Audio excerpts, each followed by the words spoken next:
Hola, alumna guapa. Es mi novia, tranquilos, que nadie se escandalice. Pero vamos a atender su pregunta. ¿Qué pensaría el Jesús histórico, un hombre judío del siglo I que deambulaba por los caminos de Galilea, si volviera hoy y contemplara el mundo que se ha construido en su nombre? Lógicamente es imposible saberlo con certeza, pero con los datos extraídos de lo que la investigación académica ha deducido sobre él, creo que podemos intuir más o menos acertadamente su reacción. Para empezar, Jesús era un judío galileo profundamente arraigado en la tradición de su pueblo. No fundó ninguna religión ni se propuso jamás romper con el judaísmo. Más bien al contrario, habló de cumplir la ley, no de abolirla, predicó en sinagogas, celebró por lo menos Pesaj y citaba y discutía sobre la Torá con total naturalidad.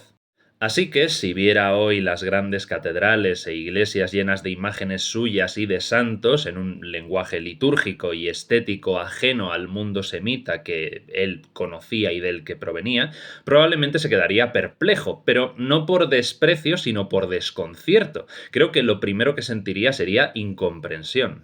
Además, Jesús hablaba arameo, probablemente conocía algo de hebreo y tal vez algo de griego. En la actualidad, el cristianismo está repartido por todo el mundo y hay comunidades cristianas donde se habla en arameo, entre los cristianos asirios, siríacos o caldeos, aunque el dialecto en el que hablen sean variaciones del arameo moderno, es posible que Jesús reconociera en su terminología un ambiente mucho más familiar que si visitara, por ejemplo, comunidades cristianas de Atenas o Italia o España o México. Y desde luego tampoco entendería la teología desarrollada a partir de la tardoantigüedad, ya que él no era un teólogo sistemático, sino un predicador apocalíptico, un profeta que hablaba del reino de Dios como una realidad inminente. Un reino que no vería cumplido aún tantos siglos después, lo que probablemente le provocaría una honda decepción. Se extrañaría también al ver a quienes se dicen sus seguidores divididos en miles de denominaciones, y no estoy exagerando. Según el Centro de Estudios del Cristianismo Global, se estima que existen actualmente más de 45.000 denominaciones cristianas en el mundo. Muchas se acusan mutuamente de herejía, otras han hecho guerras en su nombre, unas bendicen armas y otras luchan por la paz. Creo que Jesús estaría desconcertado al conocer el tipo de cristianismo que se alía con el poder cuando él fue ejecutado por desafiarlo. Pero creo que cuando más se quebraría su espíritu es cuando descubriera que hay quienes usan su nombre para oprimir, excluir, discriminar y condenar. Cuando entrara a una iglesia llena de oro y viera la dolorosa distancia entre su vida austera y el esplendor de ciertas comunidades y liturgias. Es probable que, al escuchar a quienes hablan en su nombre desde posiciones de privilegio, les recordaría, si pudiera, que el que quiera ser el primero sea el servidor de todos.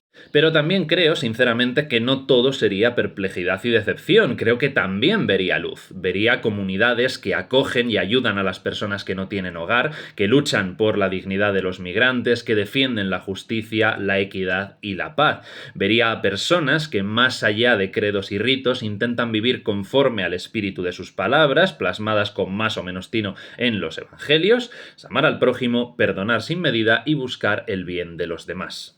Es altamente probable que Jesús no reconociera y se avergonzara de muchas de las estructuras del cristianismo contemporáneo, pero también reconocería corazones encendidos por el amor, el coraje y la fe, porque más allá de teologías complejas o credos formulados siglos después de su muerte, lo que él anunció fue la llegada del reino de Dios como una nueva forma de vivir, en relación, en compasión y en humildad. La parte política de su mensaje no la vería realizada, tampoco la espiritual plenamente, pero estoy seguro de que sí sería capaz de ver a gente esforzándose por instaurar el reino en la tierra, igual que él lo intentó en su momento. Quizá Jesús no juzgara tanto las formas como los frutos, no preguntaría a qué iglesia perteneces, sino si diste de comer al hambriento, visitaste al enfermo y abrazaste al que estaba solo. Porque el Jesús histórico puede que no sea el mismo que el Cristo de los altares, pero su mensaje sigue siendo un desafío para todos, vivir como si el reino estuviera ya entre nosotros. Porque si somos capaces de vivir de acuerdo con los exigentes y elevados valores del Evangelio, quizá lo esté.